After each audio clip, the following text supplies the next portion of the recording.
आज की ये वीडियो मेरे चैनल पे मौजूद हर एक बंदे के लिए बहुत ज़रूरी होने वाली है, क्योंकि आज हम लोग बात करने वाले हैं इस इंडस्ट्री के दो बहुत ही कॉमन टॉपिक्स के ऊपर या बहुत कॉमन एलिमेंट्स के ऊपर, जो है स्टेरॉइड्स और सप्लीमेंट्स।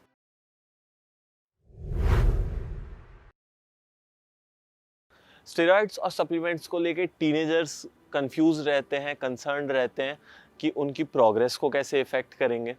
पेरेंट्स कंफ्यूज या कंसर्न्ड रहते हैं कि हमारे बच्चे को कोई हार्म तो नहीं हो जाएगा।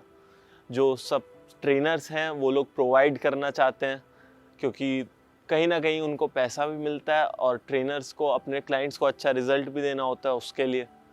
तो सबसे पहले मैं ये क्लियर कर दूं कि जो लोग स्टेरॉइड्स लेते हैं, जो लोग स्टेरॉइड्स प्रोवाइड करते हैं या जिन्होंने अभी तक स्टेरॉइड्स लिए हैं, मेरा किसी से कोई हेट नहीं है, मेरे को किसी से कोई दिक्कत नहीं है। आप लोग अपनी बॉडी के साथ क्या करते हो वो आपकी जिम्मेदारी है, आपकी टेंशन है। मुझे आपसे कोई प्रॉब्लम या किसी भी तरह का कोई हेट नहीं है।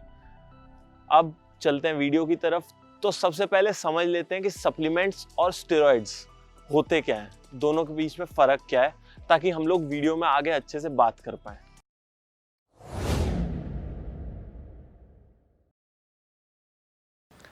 तो सपोज करते हैं कि एक लड़का है राहुल, जो एक नॉर्मल लड़का है, नॉर्मल डाइट लेता है, नॉर्मल वर्कआउट करता है, स्पोर्ट्स खेलता है, सब कुछ उसकी लाइफ में नॉर्मल है। पर उसको कुछ दिन बाद उसको बॉडी में बहुत ज़्यादा फटीग महसूस होने लगता है, या फिर उसको बहुत ज़्यादा जल्दी थकान होने लगती है, उसको मसल लॉस होने लगता है धीरे धीरे। ये वो चीज़ें एक्सपीरियंस कर पा रहा है, तो वो ये प्रॉब्लम लेके डॉक्टर के पास जाता है, डॉक्टर से बात करता है, डॉक्टर अपने टेस्ट करवाता है और डॉक्टर उसको बताता है कि राहुल तुम्हें विटामिन B12 की डेफिशिएंसी है। सपोजिंगली उसको विटामिन B12 की डेफिशिएंसी है। तो अब डॉक्टर क्या करता है, उसको विटामिन B के टैबलेट्स दे देता है, उसको बोलता है कि ये आपको सुबह शाम कंज्यूम करने हैं, या जिस तरह से भी डॉक्टर प्रिस्क्राइब करता है राहुल को वो टैबलेट्स कंज्यूम करने हैं। तो अब यहाँ पे क्या हुआ कि आपको डॉक्टर ने विटामिन बी का, राहुल को डॉक्टर ने विटामिन बी का सप्लीमेंटेशन शुरू करवाया। विटामिन बी के कैप्सूल्स जो हैं वो सप्लीमेंट्स हैं जो राहुल यूज़ कर रहा है। ऐसे ही हर इंसान अलग अपनी लाइफ में अलग अलग स्टेज पे अलग अलग सप्लीमेंट्स यूज़ करता है। अगर आप बच्चों को देखें तो आप बच्चों की प्रॉपर ग्रोथ के लिए कॉम्प्लान, बॉर्नवीटा जैसे सप्लीमेंट्स यूज़ करते हो, बूस्ट जैसे सप्लीमेंट यूज़ करते हो, ये भी हेल्थ सप्लीमेंट्स हैं। अगर किसी को कोई और बीमारी होती है तो लोग आयोडीन के, जिंक के, आयरन के, हर तरह के सप्लीमेंट्स यूज़ करते हैं। ओमेगा 3 बहुत कॉमन है, आपके मल्टीविटामिन्स बहुत कॉमन है। ये सभी फूड सप्लीमेंट्स की कैटेगरी में फॉल करते हैं।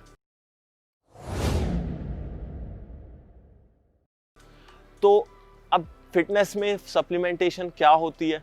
सपोजिंगली एक इंडिविजुअल है जिसकी प्रोटीन रिक्वायरमेंट है 200 ग्राम, वो अपनी डाइट से पूरी अच्छी परफेक्ट डाइट लेता है, अपनी मैक्सिमम एफर्ट डालता है डाइट में, तो उसको 140 ग्राम, 150 या 160 ग्राम प्रोटीन अपनी डाइट से मिल जाता है।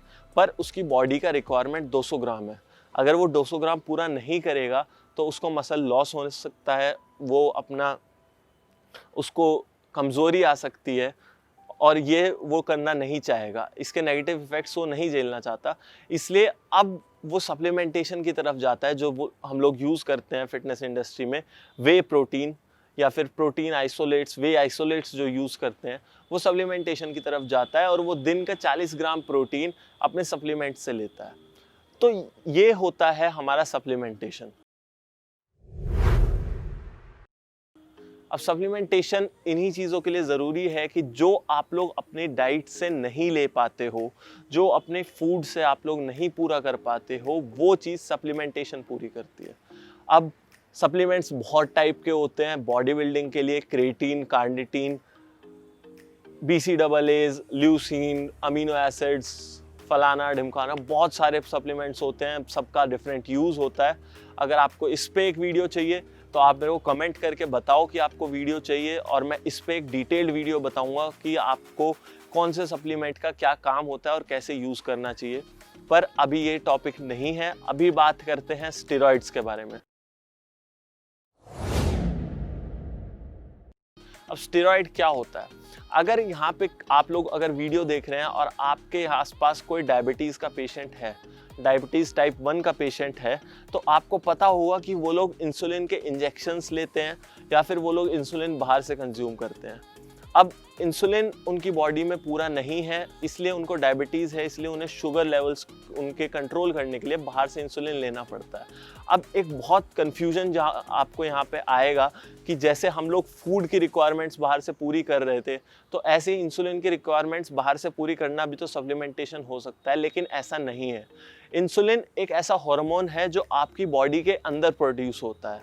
प्रोटीन और बाकी न्यूट्रिएंट्स ऐसी चीज़ें हैं, ऐसे प्रोडक्ट्स हैं जो प्लांट्स में प्रोड्यूस होते हैं या बाहर आपकी बॉडी से बाहर प्रोड्यूस होते हैं, जिन्हें आपको कंज्यूम करना होता है।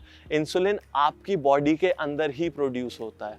ऐसे ही कई सारे हार्मोन्स होते हैं, हमारे ग्रोथ हार्मोन, हमारे टेस्टोस्टेरोन, लड़कियों में एस्ट्रोजन और कई सारे ऐसे हार्मोन्स जो आपकी बॉडी के अंदर प्रोड्यूस होते हैं, पर आप उनको बाहर से इंजेक्ट करते हो। जो केमिकली प्रिपेयर्ड हार्मोन्स हैं उनको हम लोग बोलते हैं स्टेरॉइड्स। अब बात अगर करते हैं कि फिटनेस इंडस्ट्री में स्टेरॉइड्स कैसे यूज़ होते हैं या कौन लोग यूज़ करते हैं, तो सबसे पहले ऐसा कोई भी ट्रेनर, कोई इंस्टाग्राम इन्फ्लुएंसर, कोई यूट्यूबर, कोई भी फिटनेस इंडस्ट्री का ऐसा बंदा नहीं है जिसको अलाउड है कि वो आपको स्टेरॉइड्स दे। ठीक, क्योंकि स्टेरॉइड्स मेडिकल यूज़ के लिए बने, मेडिकल परफॉर्मेंस के लिए बने, आपको क्योर करने के लिए बने, ना कि आपकी परफॉर्मेंस एनहेंस करने के लिए। तो एक डॉक्टर जिसने 6, 8, 10 साल इस चीज़ के बारे में पढ़ाई करी है, उसी को अलाउड होता है कि वो आपको कोई स्टेरॉइड प्रिस्क्राइब करे। पर इस टॉपिक को छोड़ देते हैं, क्योंकि यहाँ तो घर में ही डॉक्टर बन जाते हैं हम लोग। ठीक है, बुखार हुआ तो ये दवाई खा ली हो। तो इस चीज़ को छोड़ के फिटनेस इंडस्ट्री में स्टेरॉइड्स आए कहाँ से?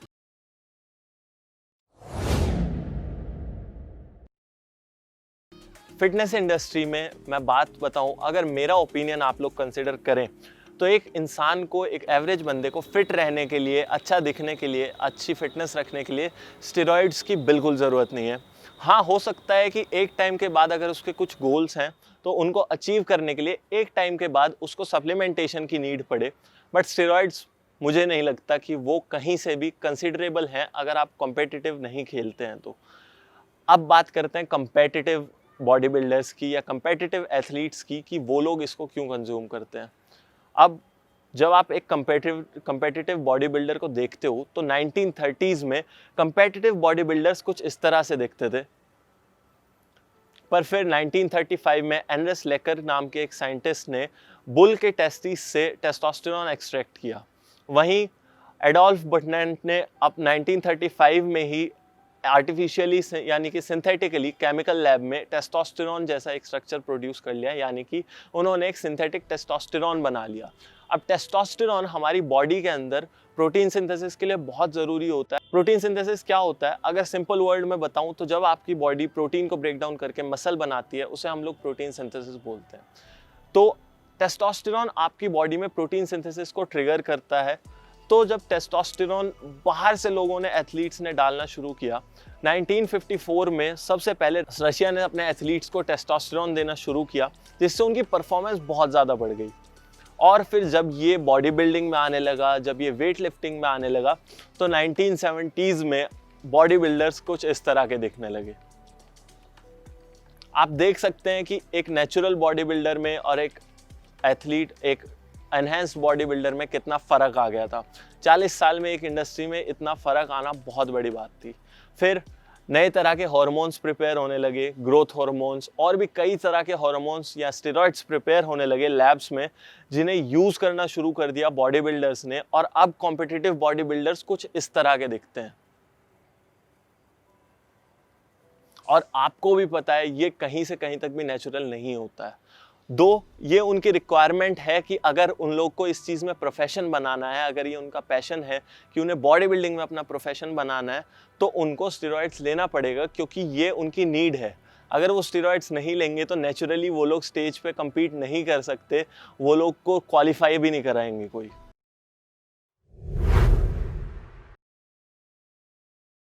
अब बात करते हैं कि टीनेजर्स स्टेरॉइड्स के चक्कर में क्यों फंस जाते हैं। टीनेजर्स को कहाँ से स्टेरॉइड्स शुरू होता है, कैसे एक टीनेजर, या अगर आप टीनेजर हो तो आपको कैसे ध्यान रखना है कि आप इसमें ना फंसो। आप अगर पेरेंट्स हो तो कैसे टीनेजर आपके बच्चे को आप लोग गाइड करोगे कि इसमें नहीं फंसना है। तो सबसे पहले जब टीनेजर कोई नया लड़का जिम में जाता है तो 95% या 99% लड़कों की बहुत अनरियलिस्टिक अप्रोच होती है जिम में बॉडी बिल्डिंग को लेके।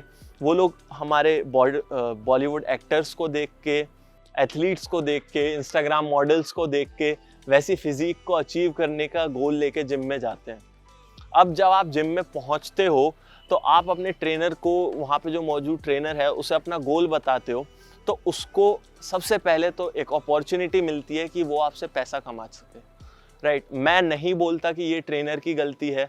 क्यों? क्योंकि ट्रेनर को इंडिया में 15,000, 20,000, 25,000 सैलरी मिलती है जिसमें गुजारा नहीं होता है। ठीक, 25,000 रुपये में सैलरी में गुजारा करना कोई कहीं भी पॉसिबल नहीं है। लोग करते हैं, मैं ये नहीं कह रहा कि पॉसिबल नहीं है, पर हाँ बहुत मुश्किल होता है। और अगर आप एक कम्पिटिटिव स्पोर्ट खेलते हो और आप भी एक कम्पिटिटिव बॉडी बिल्डर हो तो 30-40 हज़ार रुपये आपको महीने का चाहिए होता है। अब वो ऐसे में अपना पैसा बनाएगा, साथ ही साथ अगर वो आपको आपका रिक्वायर्ड रिजल्ट दे सकता है ऐसा करके, तो वो अपनी तरफ से कुछ गलत नहीं कर रहा है और वो आपको आपका रिक्वायर्ड रिजल्ट दे रहा है। ठीक, क्योंकि उसको कोई स्टेरॉइड का साइड इफेक्ट नहीं हुआ तो वो यही एक्सपेक्ट करता है कि आपको भी कोई साइड इफेक्ट नहीं होगा। अब स्टेरॉइड के साइड इफेक्ट्स क्या होते हैं ये हम लोग डिफरेंट वीडियो में डिस्कस करेंगे, पर एक बच्चे की मेंटेलिटी ये होती है कि वो विद्युत जामवाल जैसी या फिर कोई भी ऐसे बड़े बॉडी बिल्डर जैसी फिजिक बनाए या किसी अच्छे इंस्टाग्राम मॉडल जैसी फिजिक बनाए ताकि वो अच्छा दिखे, अपना अच्छे उसकी फिजिक उसको लगे। तो ये सोच के जब वो जाता है तब वो स्टेरॉइड्स के ट्रैप में फंसना शुरू होता है। अब कई लोग बोलते हैं कि यार बस एक बार एक साइकिल चला लेता हूँ उसके बाद सब ठीक हो जाएगा, पीसीटी करा लूँगा, पीसीटी के बाद सब कुछ ठीक हो जाएगा। तो ऐसा नहीं होता है। अगर आपने पीसीटी करा भी ली और सपोजिंगली आपने स्टेरॉइड्स के बाद आपको कोई साइड इफ़ेक्ट भी नहीं आया, तो होता क्या है कि जब आपने जो स्टेरॉइड्स को लेके गेन किया या आपने मसल बिल्ड किया उसमें से 4, 5 या 10% भी तब जब आपका जेनेटिक पोटेंशियल, आपके जेनेटिक्स बहुत अच्छे हैं, आपके जीन्स बहुत अच्छे हैं, तो आप 5 से 10% उसमें से रिटेन करते हो। अब अगर आपने साइकिल चलाई उस टाइम आपकी फिजिक बहुत औसम दिखी, आपने बहुत अच्छी फिजिक बना ली, स्टेरॉइड साइकिल नहीं चला रहे हो अब आप, तो आपकी फिजिक डाउन हो जाती है बहुत ज़्यादा। अब जब आप शीशे में अपने आप को देखते हो तो आपको वो सेटिस्फैक्शन नहीं मिलता अपने आप को देख के, इसलिए आप फिर दोबारा उसकी तरफ जाते हो। और ये कई लोगों के साथ एडिक्शन बन जाता है कि वो लोग स्टेरॉइड्स पे रहते हैं लाइफ टाइम, दो उन्हें कहीं कंपेटिटिव नहीं खेलना है।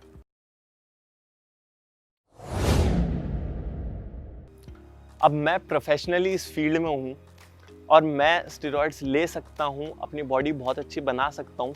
मुझे अगर एक तरह से देखा जाए, क्योंकि इस इंडस्ट्री में बहुत से लोग ऐसे हैं जो लोग स्टेरॉइड्स यूज़ करके इस इंडस्ट्री में बहुत अच्छा परफॉर्म कर रहे हैं, तो मैं ये क्यों नहीं लेता।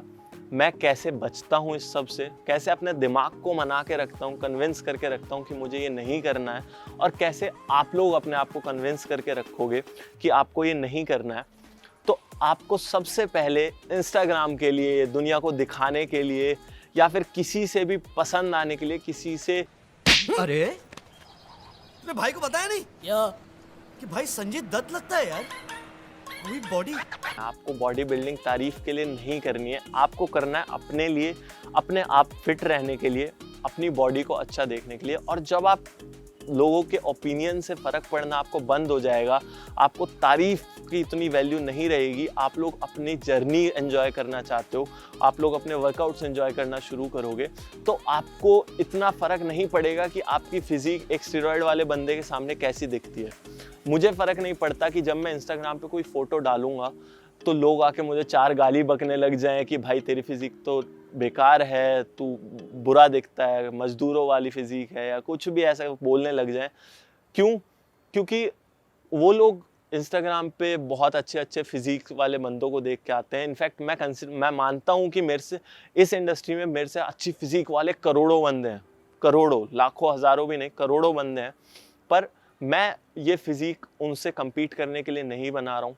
मैं अपने लिए प्रोसेस करता हूँ कि मैं अपने आप खुश रह सकूँ, अपने आप को अच्छा लगना चाहिए और मैं फिर जो अपने एफर्ट्स पुट इन करता हूँ और उसके रिजल्ट से मैं खुश रहता हूँ।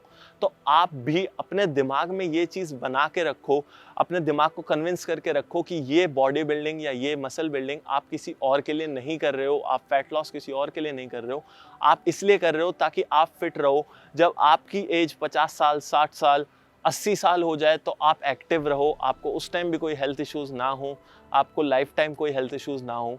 आप फिट रहने के लिए ये कर रहे हो, आप लोग दुनिया को दिखाने के लिए ये चीज़ नहीं कर रहे हो।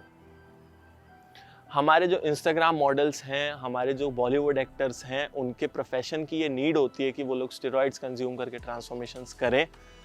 आपकी ये प्रोफेशनल नीड नहीं है। अगर आप एक नॉर्मल आदमी हो, आप एक नॉर्मल स्टूडेंट हो, यू डोंट नीड दिस। आप नेचुरली भी एक बहुत अच्छी फिजिक अचीव कर सकते हो। तो अपने डाइट पे फोकस रखो, अपने न्यूट्रिशन पे, अपने वर्कआउट्स पे फोकस रखो और आप एक अच्छी फिजिक बना लोगे। थोड़ा टाइम लगेगा पर एक अच्छी फिजिक डेवलप हो जाएगी, इसलिए स्टेरॉइड्स की तरफ मत जाओ। आप बाकी आपकी मर्ज़ी है, अगर आपको करना है तो आप कर सकते हो।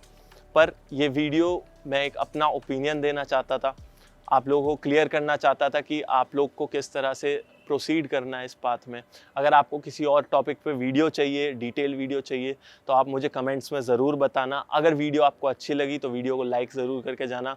मिलता हूँ आपसे नेक्स्ट वीडियो में, तब तक के लिए घर पे रहें, सुरक्षित रहें और फिट रहें।